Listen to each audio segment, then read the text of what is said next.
Silvano. Désolé de rien branler de ma vie, hein. En tous les cas, ça se mérite. Salut à tous, bienvenue sur cette série qui va défoncer l'épreuve de Silvano. Alors, je dois être franc, je m'excuse, j'ai effacé mon précédent montage à cause des effets secondaires qu'il induisait. La narcolepsie. Eh oui. Imaginez-vous en train de défoncer une vidéo déjà chiante comme la pluie, mais qui plus est, dure 1h42. La mission était quasiment impossible. J'en ai conclu que la formule ne fonctionnait pas et qu'il fallait refaire l'affaire. Je vais donc plutôt attaquer la vidéo Silvano sur le champ de ses preuves irréfutables, comme je l'ai initié dans mes 3 autres vidéos teaser.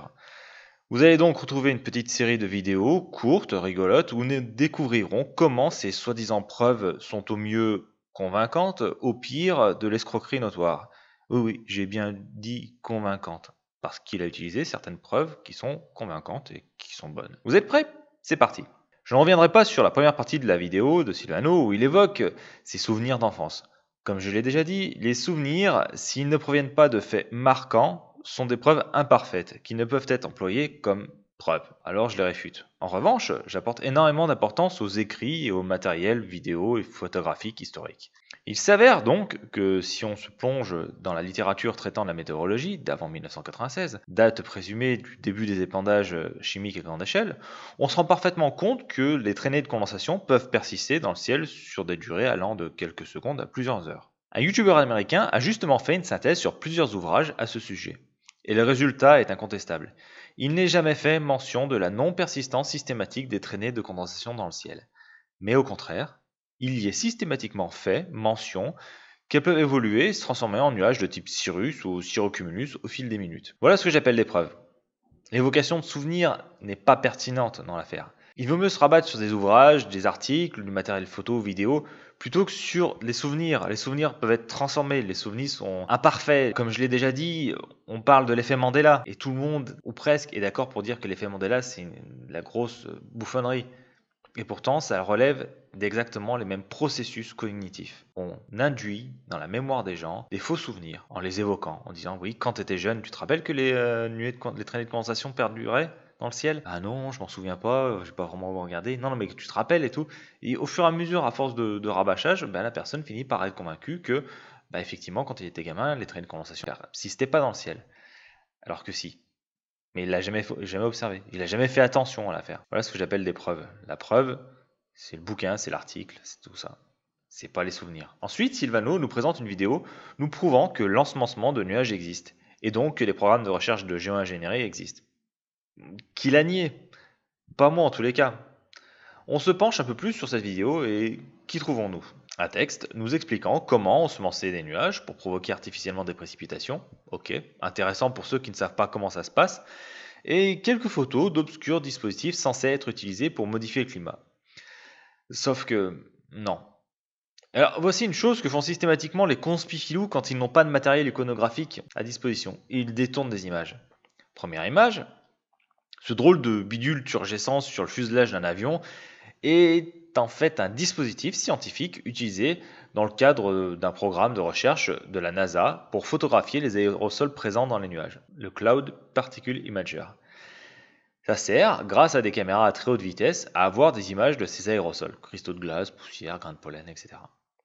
Il est installé sur le DC-8 du programme Airborne Science de la NASA et fait partie des presque 180 dispositifs pouvant être installés à bord de cet appareil. Cet avion, spécialement équipé pour mener des programmes de recherche sur l'atmosphère, entre autres, dispose d'une multitude d'emplacements où peuvent être greffés des instruments scientifiques, tout comme les avions 0G du programme spatial européen.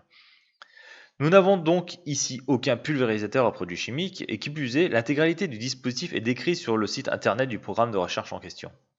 Premier détournement d'image. Deuxième détournement d'image. Sur cette image, on voit une console de contrôle dans un avion. Alors, n'en déplaise à ces messieurs, cet équipement n'est absolument pas installé dans un avion destiné à modifier le climat de la Terre, mais il se trouve à bord du Saab 340 MSA pour Marine Surveillance Aircraft, appareil de surveillance et secours en mer. Grâce à ce poste de commande, l'opérateur peut contrôler une caméra, faire des relevés et envoyer toutes ces informations au poste de commandement des secours en mer. Bref, voilà une image que j'ai tirée de la vidéo faisant la promotion de cet appareil. Vous remarquerez que c'est exactement les mêmes dispositifs et mêmes emplacements. Deuxième manipulation d'image. La troisième image nous présente un exercice d'ensemencement de nuages par l'armée de l'air malaisienne. Ok, rien à dire. Décidément, utiliser des fausses preuves est assez récurrent chez les gens qui veulent nous prouver que les chemtrails existent, il semblerait.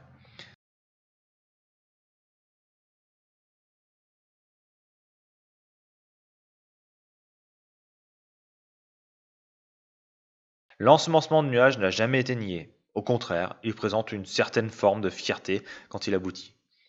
Mais si ces programmes étaient si efficaces, trouvez-vous logique que des régions des USA souffrent encore de sécheresse au point que des secteurs économiques soient menacés? Je rappelle que le Colorado, le fleuve, voit son débit baisser année après année. Les lacs de retenue alimentant des barrages hydroélectriques ou des plaines agricoles se vident. Je pense entre autres au lac Powell. Je rappelle que la Californie subit annuellement des sécheresses qui induisent des incendies catastrophiques. Je rappelle également que ces sécheresses déciment intégralement des zones agricoles. Pensez-vous sérieusement que les programmes visant à contrôler le climat soient si performants? Pour finir pour aujourd'hui, Silvano nous dit que les États ont déjà légiféré sur les épandages aériens. Sauf qu'en État, on parle de produits phytopharmaceutiques, ce qui signifie produits visant à traiter des végétaux afin de les soigner contre des parasites ou des maladies. C'est normal que le sujet fasse l'objet de lois et contrôles vu les dégâts que ça peut provoquer si l'opération est mal maîtrisée. J'imagine que Silvano ne serait pas super heureux de recevoir du fongicide sur ses grillades favorites au cours d'un barbecue de juillet, alors que ses enfants sont en train de jouer au foot dans une herbe fraîchement humidifiée par le passage d'un avion d'épandage aérien. Que ça le rassure, moi non plus. De toute manière, c'est interdit en France, sauf dérogation, mais bon.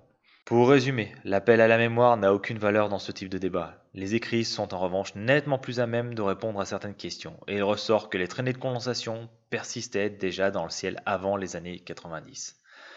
L'ensemencement des nuages pour provoquer localement des précipitations n'a jamais été caché ni nié, par qui que ce soit. Il nécessite, par contre, des dispositifs lourds à mettre en place, coûteux et pas forcément super efficaces.